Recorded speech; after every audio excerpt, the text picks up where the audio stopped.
So again, you guys are part of PARC, which is again the post-adoptive resource centers, and I think this is an amazing thing that Orchards has and does. I've only had a taste of it.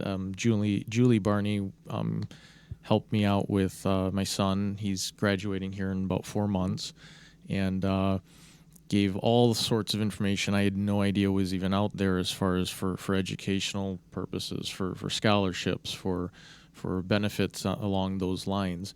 And it would have taken me days, weeks to find this if I even was able to find it. So having that type of program that you can help people with is amazing. Now, that's just the tip of the iceberg. You guys do so much more than that. So if you can give a little, you've already said it's been around for 10 years, correct, through Orchards. And if you want to give a little history on it, and we can get into the breakdown of this. Yeah. Yeah. So this program came about, Jane, like the specifics, but there was a lawsuit against the state of Michigan in that adoptions were essentially, they were failing. Kids were, getting adopted and then reentering foster care because families didn't have support to help them get through, challenging times. So this program stemmed from that. It is a program that's available statewide. Orchards is responsible for Wayne, Oakland, and Macomb counties, and then different agencies are responsible for the rest of the state. And it's really a nice program. We can help families in a variety of ways. So we can help, if a family is in crisis and needs help with regaining stabilization, we can work in the homes with them and work on communication and coping skills and family bonding and helping families, start to like each other again, which unfortunately sometimes, things can have, there can be a serious breakdown, Right. so we try to help with that. And I'd say we've been pretty successful. We also help families like yourself, like when there's a need for community resources. So helping families with therapy, psychiatric services, educational advocacy, helping, access and identify, community resources, funding for college. Medical subsidies is a big thing that we do, which is a funding source available to families who adopted out of foster care, oftentimes available. And it can help pay for things like tutoring, braces, camp, things like glasses, things like that. We also offer some really great supportive services. We have an amazing support group that meets virtually once a month. We have trainings, we have parent conferences.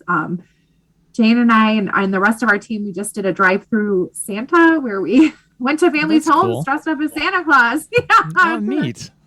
bring a little Well, joy. so fun. So fun. Yeah, we did the drive-through Easter Bunny too, like in the spring.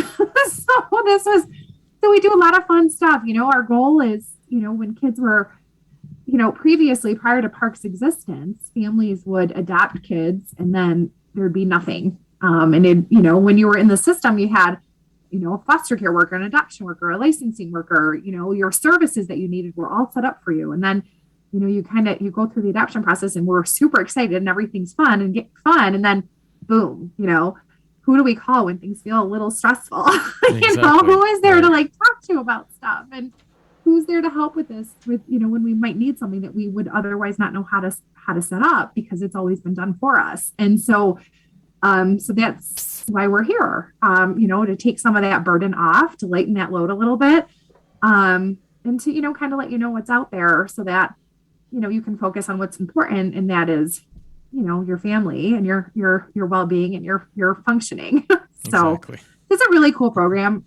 Lisa, Jane and I are just really excited. We've both been with the program since it started. So we've grown up with the program a little bit and really, we've we've tweaked it as time has gone on and as we've learned and we've developed our skills. It's been a really positive experience and our families have really benefited. And the nice thing about the program too, sorry, is families can can come and go as they need to, which I think is really neat. So, you know, we have had families that have been with us, you know, for 10 years. They've, you know, they came to us 10 years ago because they were struggling.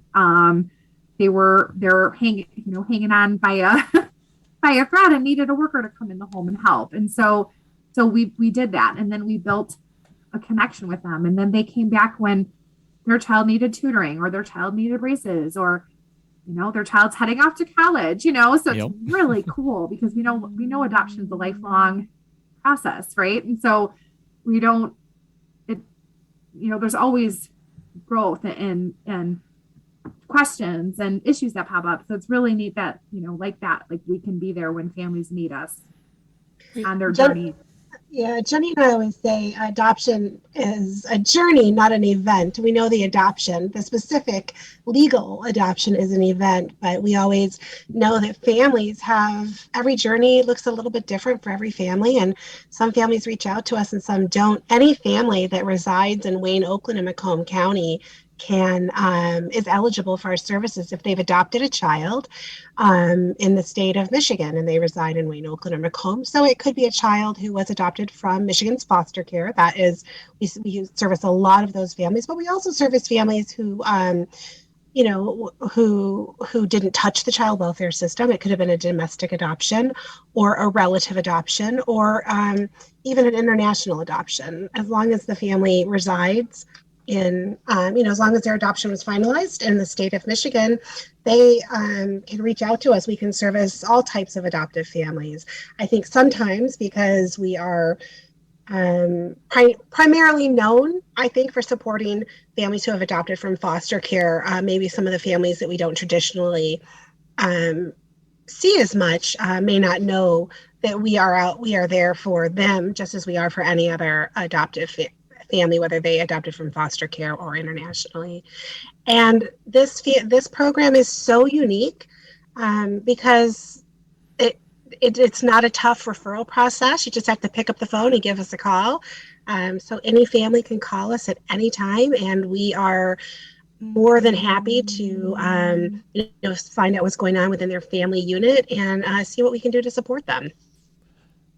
Yeah, no, that is awesome. It's that whole support system, right? I mean, I know when I adopted my two kids, that was a lot of those questions. Like, you know, I kind of got a hang of stuff, but who do I turn to if I do need the help? And that's where, you know, like case in point, like I said earlier with the college stuff. I mean, that was an hour talk, and I got weeks worth of information that would have taken me that long to get. So it's a huge help. But knowing that there's all sorts of other services that you provide as well, that just gives you know, those families again, that support system. Because through foster care, you've got a caseworker on speed dial pretty much, and you know, you can right, yeah, if need be, and not even that, but you know, they're also reaching out to you all the time. And what I love about Orchard is, even after the adoptions, Orchard still reaches out, still checks on you, still so it really helps a ton. Really helps a ton. So good. But that's what we aim for. yeah, and it's again ties into, you know, if there are families out there that want to get into foster care, adoption, this and that, just knowing that that's all there for them, that they don't have to go at it alone, you know, might change their minds on it. So yeah. And we're really trying to expand our marketing, and that's it. And we're really too also trying to get connected with families even prior to adoptions being finalized, so that we can, you know, we always say, like, get them on our mailing list, let them know we exist. So that way, you know, they can reach out, you know, when there's maybe just a little issue versus a big issue. Or, you know, we've had a number of breaks my heart when families call and they're like, I just put braces on my kid. And it's like, ooh, like, oh, yeah, right. There's so much resources out there, you know? So it's like, I like to So I had one of those meetings tonight, trying to just let the family know we're here, just introduce myself, make that connection, which we feel is so important. And just give them a brochure, get their email address, and then we just kind of send them, an update on the fun stuff we have going on. So, I always think it's, reach out for the fun stuff. And then, if you need something bigger down the road, that's cool too. But Exactly. in the meantime, take advantage of all the fun things we have to offer. Exactly. So just to really try to get that word out. Jennifer and Jane, this is Eric. I'm Steve's co-host, and I forgot to introduce you to them. it's I'm all right. sorry. I'm hiding over here. He was texting you guys in the Zoom meeting. So and I sorry about that. I had a couple of questions. One, you'd mentioned a phone number that families can call to get in touch with you. I bet one of you two happens to know that phone number by heart and wants to say it out loud right now. Yeah, if any families are interested in getting more information or accessing our services, they can call our referral line, which is 313-530-9746. And that will direct you right to me, Jenny. Excellent. I also was curious. I kind of wanted to approach it from the other side a bit. What are the qualifications that somebody needs in order to, like, if somebody wants to be a caseworker and get a job at Orchards? Like, that's just, they've heard this show, that's what they want to do now. What educational path should they pursue in order to get pointed in that direction? I mean, they have to have a college degree. It can be a degree in social work, psychology, sociology. I think I'm trying to think of some of the other ones. There's like child development. It's a bachelor's degree, and you need to have, when you think kind of like helping professions, we think of social work, sociology, criminal justice. There is a bachelor's of social services that one institution has. So something within that realm. It is so easy. We are always looking for obviously qualified individuals that want to help children and families, but really folks that have the passion that Jenny and I have. And we are really lucky in our park program to have staff that have been with us the entire time. Right. And they're really knowledgeable. And you mentioned Julie earlier, and she's it for my own family. I have an adopted daughter. When I couldn't figure out how something worked, I have Julie on speed dial. Like, Julie, awesome. Help me out with this, please. That's who I go to for all of my questions. And so the caseworker's caseworker. Anybody can apply online at our website, Orchards Children's Services. We have a place where people can submit their resume and kind of put a little note about what area they think they might be interested in foster care adoption. And we would love to meet anybody who's interested in our journey with families. We would definitely welcome anybody. Mm-hmm. Yep. Indeed. Excellent.